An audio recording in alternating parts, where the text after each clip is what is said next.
Hello student, welcome back to my YouTube channel. बच्चों, आज हम लोग संविधान के बारे में पढ़ेंगे। संविधान हर एक व्यक्ति को पढ़ना आवश्यक होता है, चाहे व्यक्ति छोटा हो या बड़ा हो। हर व्यक्ति को संविधान के बारे में जानना जरूरी है, क्योंकि अगर हम संविधान के बारे में नहीं जानेंगे तो हम अपने अधिकारों को नहीं समझ पाएंगे, जो हमारे मौलिक कर्तव्य होते हैं उनको नहीं समझ पाएंगे, जो हमारी मॉरल वैल्यूज़ होती हैं उनको हम नहीं समझ पाएंगे। इसलिए हमको इन सारी चीज़ों को समझने के लिए और जानने के लिए हमको संविधान को पढ़ना अति आवश्यक होता है। चाहे हम किसी भी एग्ज़ाम की तैयारी कर रहे हों, किसी एग्ज़ाम की तैयारी ना कर रहे हों, हर एक व्यक्ति को अपना संविधान, अपने अधिकारों को जानने की आवश्यकता होती है। और दूसरी चीज़, दूसरे पॉइंट पे मैं बात करूं, अगर आपने हमारे इस संविधान की प्लेलिस्ट को पूरी देख लिया तो मैं आप लोगों को पूर्णतः भरोसा दिलाता हूं कि आपका सभी one day exam, UP police constable, SI, SSC, CGL, हर तरीके के एग्ज़ाम के लिए ये वीडियो बहुत ही कारगर साबित होने वाली है। और मैं आप लोगों को पूर्णतः भरोसा दिलाता हूं कि इसके अलावा इस वीडियो में जितने नोट्स, जितने टॉपिक को हमने कवर कराया है, इससे बाहर क्वेश्चन नहीं जाएगा। तो हम लोग इस वीडियो को बहुत ही अच्छे तरीके से पढ़ने का प्रयास करते हैं। तो बच्चों, चलिए हम लोग शुरू करते हैं। सबसे पहला जो है हमारा अध्याय 1 है, इसमें हम पढ़ेंगे शासन या गवर्नमेंट। गवर्नमेंट क्या है? किसी देश का शासन, यानी देश को चलाने की जो व्यवस्था होती है, जो आधार होता है, वो क्या होता है? संविधान। यानी किसी भी देश को, किसी भी देश की शासन व्यवस्था को चलाने के लिए एक रूल बुक होती है। ठीक है, एक रूल बुक होती है जिसे हम क्या कहते हैं? संविधान, जिसमें सारे नियम, कानून, रूल्स, रेगुलेशन, इन सारी चीज़ों को लिखा गया होता है। वही क्या होता है? वही हमारा संविधान होता है। और इसी रूल बुक के अकॉर्डिंग जो इस देश में शासन करता है, जो सारे लोगों की आवश्यकताओं की पूर्ति करता है, वही क्या होता है? वही गवर्नमेंट होती है। आगे देखेंगे सत्ता क्या होती है? पावर। देश के शासन को चलाने की क्षमता, यानी देश के शासन व्यवस्था को कौन चलाता है, उसे ही हम क्या कहते हैं? उसके ही हाथ में पावर्स होती हैं। अब हम अपने देश के जो हमारा कॉन्स्टिट्यूशन होता है, उस कॉन्स्टिट्यूशन को 3 भागों में डिवाइड करते हैं। यानी सत्ता के जो होते हैं मुख्य रूप से 3 अंग होते हैं। कौन कौन? पहला अंग होता है विधायिका। सबसे पहला जो अंग होता है वो होता है विधायिका। विधायिका का मतलब होता है, इनका काम होता है नियम कानूनों को बनाना। और दूसरा होता है कार्यपालिका। कार्यपालिका का जो काम होता है कानून को लागू करना होता है। और जो तीसरा होता है वो होता है न्यायपालिका, यानी जुडिशरी सिस्टम।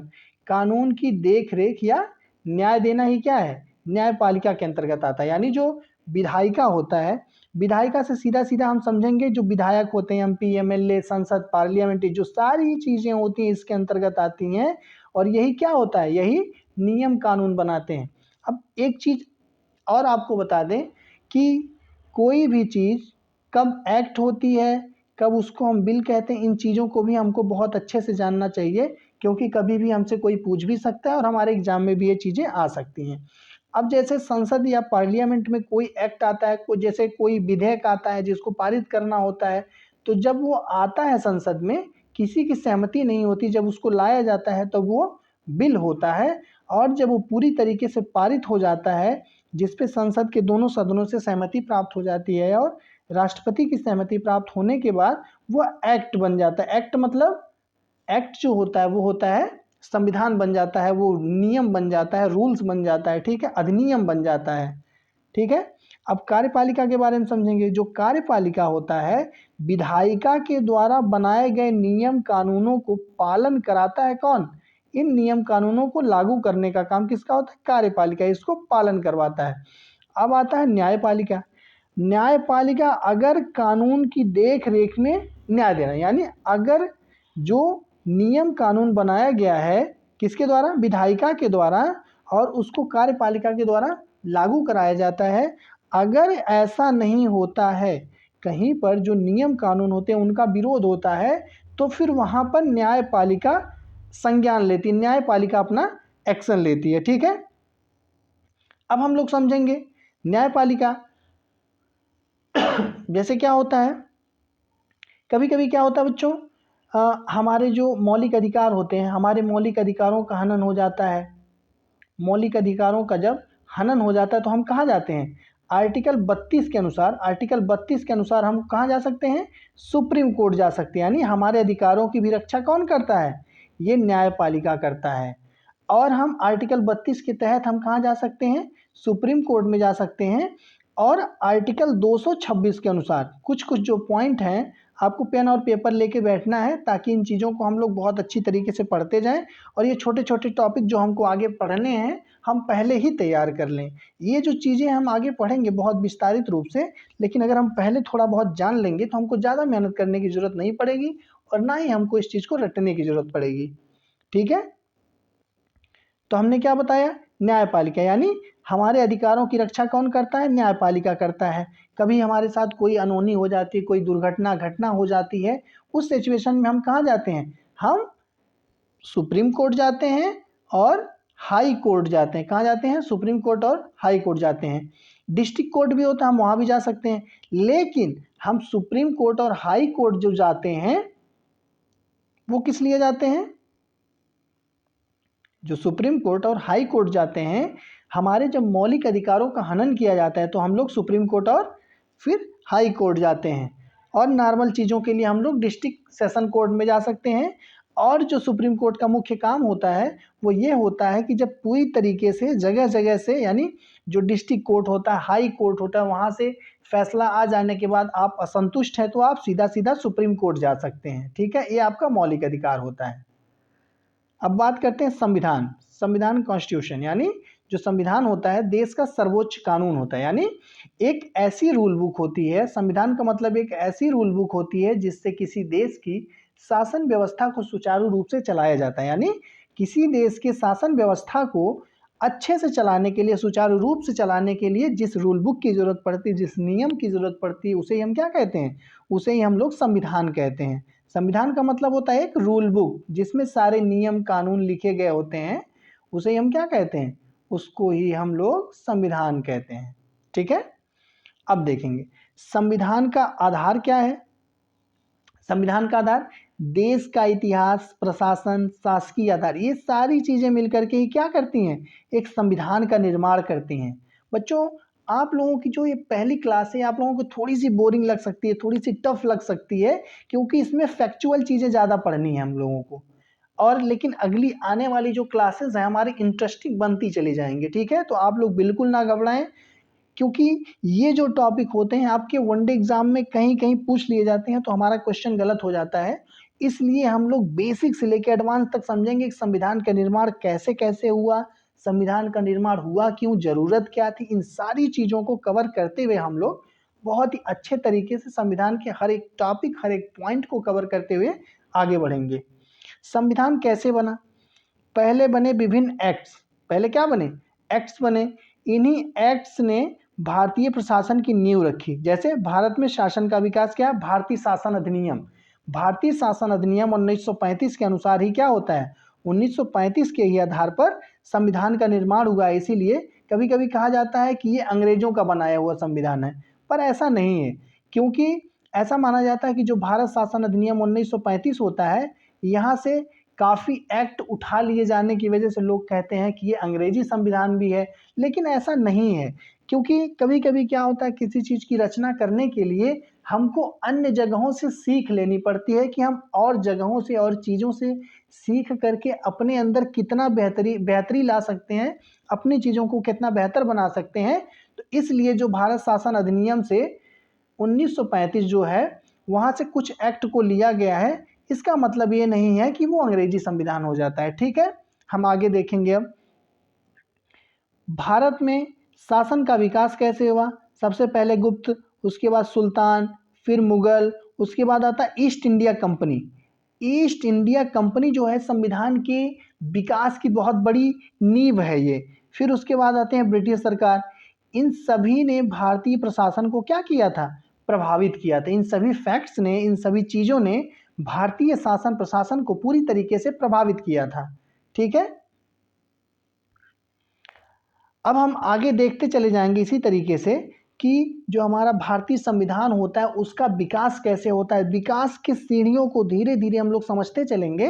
अब धीरे धीरे एक एक पॉइंट आता है, कैसे बंगाल शासन की शुरुआत होती है, फिर कलकत्ता में सुप्रीम कोर्ट की कैसे स्थापना होती है, चार्टर एक्ट कब आता है, पिट्स इंडिया एक्ट कब आता है, भारत शासन अधिनियम 1935 क्या है। इन सारी चीज़ों को हम लोग धीरे धीरे पढ़ते हुए जाएंगे और यहीं से संविधान का विकास शुरू होता है। ठीक है, अब हम सबसे पहले बात करेंगे 1765 से लेकर के 1772 तक बंगाल शासन की शुरुआत होती है, जिसमें पहले गवर्नर ऑफ बंगाल जो थे रॉबर्ट क्लाइव थे। ये क्वेश्चन बहुत ही ज़्यादा इम्पोर्टेंट है, क्योंकि बार बार एग्जाम में एज इट इज़ पूछा जाता है। अभी आपके आने वाले जो कांस्टेबल हो गया, एसआई हो गया, इन सारे एग्जाम में ये क्वेश्चन बहुत ही फेवरेट रहता है, ये क्वेश्चन जरूर पूछा जाएगा। तो पहले गवर्नर ऑफ बंगाल कौन थे? रॉबर्ट क्लाइव थे। और बंगाल के गवर्नर का अधिकार क्षेत्र क्या क्या था? बंगाल, बिहार और उड़ीसा। यानी जो बंगाल का गवर्नर जनरल होगा, यानी जो बंगाल का गवर्नर होगा, उसके अंडर में 3 क्षेत्र आएंगे। कौन कौन सा? बंगाल का भी शासन देखेगा वो, बिहार का भी देखेगा और उड़ीसा का भी देखेगा। अब ठीक हम आगे चलते हैं। 1764 में कलकत्ता में सुप्रीम कोर्ट की स्थापना होती है, जिसके कुल सदस्यों की संख्या 4 थी और जो जस्टिस थे एलिजा इम्पे थे। एलिया इम्पे, थोड़ा सा गलती हो गया टाइपिंग में, सर एलिजा इम्पे थे, सर एलिजा इम्पे थे। और जो सदस्य उनके थे लिम्बर्ट थे, चेम्बर्स थे, चेम्बर्स और हाइड। लिम्बर्ट, चेम्बर्स और हाइड। ठीक है, ये 3 सदस्य थे और जो मेन जस्टिस थे, मुख्य जस्टिस थे, सर एलिजा इम्पे थे। ठीक है, अब आगे देखते हैं हम लोग। अब आता है ईस्ट इंडिया कंपनी पर नियंत्रण। क्या आता है? ईस्ट इंडिया कंपनी पर कैसे नियंत्रण हुआ था? यह ब्रिटिश सरकार का पहला कदम था। यानी जो ईस्ट इंडिया कंपनी की स्थापना थी, यह ब्रिटिश सरकार का पहला कदम था। किस लिए? भारत पर शासन करने के लिए। यानी जो ब्रिटिशर्स थे, हमारे देश में आए थे, उनका जो सबसे पहला कदम था, ये था कि ईस्ट इंडिया कंपनी की आधारशिला को रखना, ईस्ट इंडिया कंपनी की स्थापना करना, ताकि भारत की शासन व्यवस्था पर अपना नियंत्रण स्थापित कर सकें। यह ब्रिटिश सरकार का पहला कदम था। इसका मतलब होता है राजनीतिक विस्तार की शुरुआत। यानी यहीं से राजनीतिक विस्तार की शुरुआत होती है। यानी अगर किसी देश में हमको शासन व्यवस्था करना है, तो सबसे पहले उस देश की राजनीति में घुसना होगा।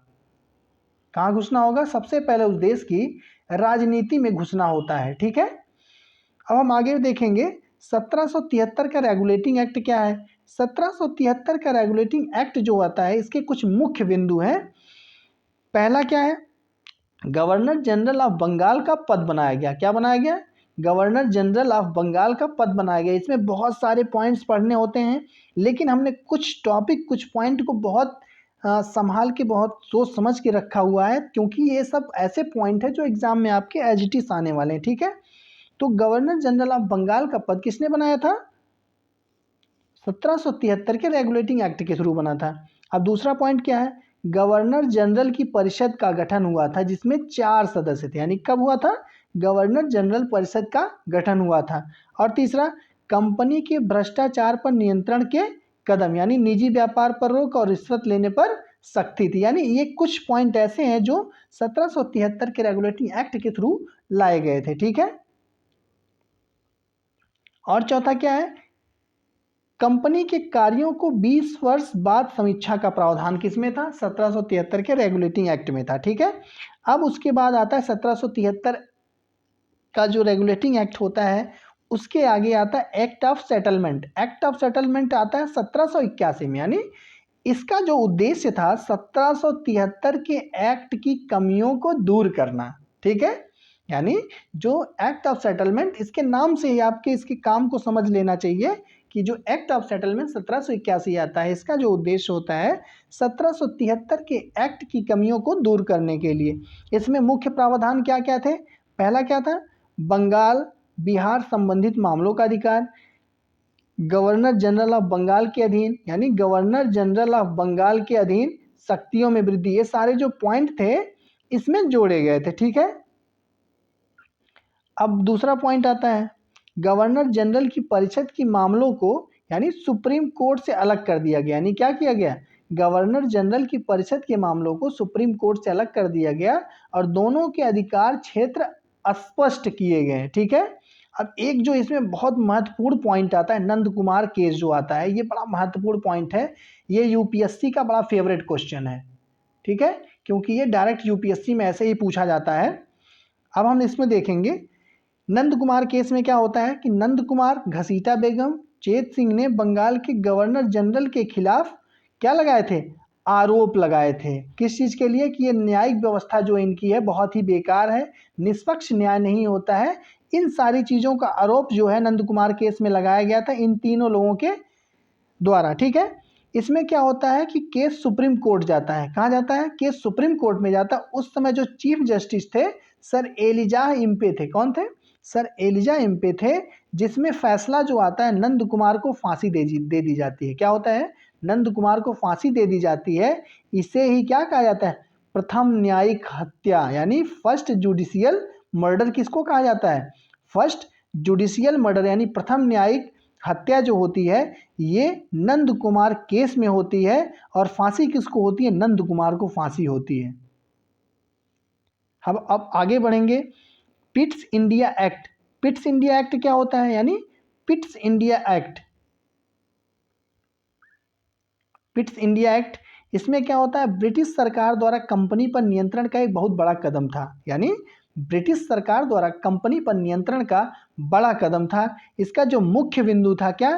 कंपनी के कार्यों की निगरानी के लिए नियंत्रण मंडल यानी बोर्ड ऑफ कंट्रोलर की स्थापना होती है, ये राजनीतिक मामले के लिए। और दूसरा बोर्ड ऑफ डायरेक्टर जो व्यवहारिक व वाणिज्यिक मामले के लिए। यानी जो पिट्स इंडिया कंपनी में होता है, यानी ब्रिटिश सरकार द्वारा कंपनी पर नियंत्रण करने के लिए दो प्रकार के क्या होते हैं? दो प्रकार की संस्थाओं का इन लोगों ने गठन किया था। पहला क्या है? बोर्ड ऑफ कंट्रोलर, जिसका काम होता है राजनीतिक मामला देखना। और बोर्ड ऑफ डायरेक्टर का मतलब होता है व्यवहारिक व वाणिज्यिक मामलों को देखने के लिए पिट्स इंडिया एक्ट 1784 का गठन किया गया था। अब इसमें तीसरा जो पॉइंट आता है ये आता है कि कंपनी सरकार के पूर्ण नियंत्रण में आ गई। यानी जब पूरी तरीके से कंपनी की शासन व्यवस्था संभालने के लिए अलग अलग संस्थाओं का निर्माण हो जाता है तो कंपनी का जो शासन व्यवस्था होता है पूरी तरीके से फिर नियंत्रण में आ जाती है। किसके? ब्रिटिश सरकार के नियंत्रण में आ जाती है, ठीक है। अब हम आगे देखेंगे इसका जो सारांश, हमने क्या पढ़ा है इन चीज़ों को हम छोटे से सारांश में समझ लेंगे। और ये आपको रिवीजन करने के लिए पॉइंट बड़े ही इंपॉर्टेंट है, क्योंकि ये इतना पॉइंट अगर आपने एक बार लॉन्ग वीडियो देखने के बाद पढ़ लिया तो आपको कुछ अलग से पढ़ने की जरूरत नहीं, आपका पूरा टॉपिक क्लियर हो जाता है। इसमें एक 1773 का रेगुलेटिंग एक्ट, इसमें क्या होता है? कंपनी पर पहली बार नियंत्रण किया गया था गवर्नर जनरल के द्वारा और सुप्रीम कोर्ट और परिषद, यानी इन चीज़ों का यहाँ पर क्या हुआ था? सुप्रीम कोर्ट की स्थापना हुई थी, पहली बार नियंत्रण हुआ था। अब आगे देखेंगे 1781 का एक्ट ऑफ सेटलमेंट, यानी 1773 की कमियों को दूर करने के लिए, गवर्नर जनरल की शक्ति बढ़ाने के लिए, प्लस सुप्रीम कोर्ट का अधिकार अलग अलग करने के लिए इसका उपयोग किया गया था। 1784 का जो पिट्स इंडिया एक्ट आया था कंपनी पर दोहरा नियंत्रण करने के लिए, यानी कंट्रोलर बोर्ड और डायरेक्टर बोर्ड की स्थापना की गई थी इन दोनों विभागों को संभालने के लिए, नियंत्रण करने के लिए, ठीक है। अब हम लोग आगे देखेंगे भारत के संविधान का इतिहास एक्ट के माध्यम से। बच्चों हम लोग इस वीडियो को यहीं ख़त्म करेंगे क्योंकि वीडियो बहुत ज़्यादा लंबी हो जाएगी और आप लोगों को पढ़ने में वो इंटरेस्ट नहीं आएगा। ये टॉपिक थोड़ा सा उससे अलग हट के हो जाता है, इसलिए हम लोग इसको अगली वीडियो में कवर करेंगे। तब तक के लिए अगर वीडियो अच्छी लगी हो तो आप लोग हमारे चैनल को लाइक एंड सब्सक्राइब और शेयर करना ना भूलें। ऐसी ही शॉर्ट वीडियो, छोटी वीडियो हम लोग सारे टॉपिक्स को कवर करते हुए आपका टाइम भी बचाएंगे और आपका नॉलेज भी हम लोग इन्हेंस करने की पूरी तरीके से कोशिश करेंगे, ठीक है।